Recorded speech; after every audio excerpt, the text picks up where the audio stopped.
Am I wrong for refusing to buy my son a car after he tormented a kid in his private school about his dad being the janitor?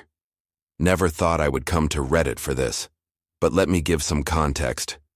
I own a construction company, which is moderately successful in my side of the city, so I'm decently well off, so my son has had the privilege to be sent to a private school in a better part of the city. But the downside is that being surrounded by kids whose fathers own skyscrapers is giving him higher expectations. And in junior year, he joined this obnoxious friend group which always wear designer everything and are really spoiled.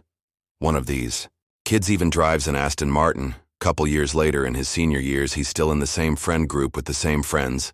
At least they're loyal, LOL. And one day, one of the kids called Brandon, not his real name for obvious reasons, kept bugging him on why he didn't have a proper car. At this time, he drove a 2016 Toyota RAV4, which ain't even that bad. But compared to this kid's Lexus, it wasn't the flashiest. So 2 days later, he asked to speak to me in private away from his mother and little brother. I went downstairs to the couch and he asked me if I could buy him a new car. I was expecting him to say like an Audi or something small. But no, this boy proceeded to show me a black BMW convertible. I asked him how much it was. He said $80 K. $80 K? Boy, you must be crazy, 'cause I ain't buying you an 80 grand car when you're 17.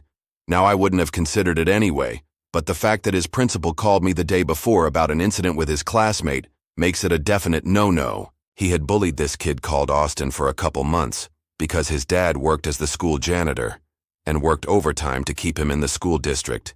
He made fun of Austin's clothes and other things, which sent me into a fury when I heard about him. But we're talking about the same boy who apologized to furniture when he was 11. So I was a bit skeptical. So after he asked me, I asked him about the allegations with Austin, and this boy either inherited my brain cells or he's just a full-on idiot, because he confirmed the whole thing. His exact words, "That charity case needs to know he's in the wrong crowd." I did not raise this kid to be a bully, so I instantly grounded him and made him write an apology letter to Austin and made him send it. Oh, you thought I was done, boy? Oh, heck no. I scheduled a meeting with Austin's dad and the principal. Austin and my son were also there. I must have counted to 100 by the amount of times I apologized. But I knew my sweet boy wasn't the issue. It's that group of incompetent idiots he calls his friends. They are just pinning the blame on my boy. And he's so desperate for popularity he takes it. Though I am pissed off at the whole situation. So my son isn't getting his phone or Xbox anytime soon, and definitely not a convertible. I'll post an update if there's anything new, but probably not since it's a private matter, and I just need to blow off some steam.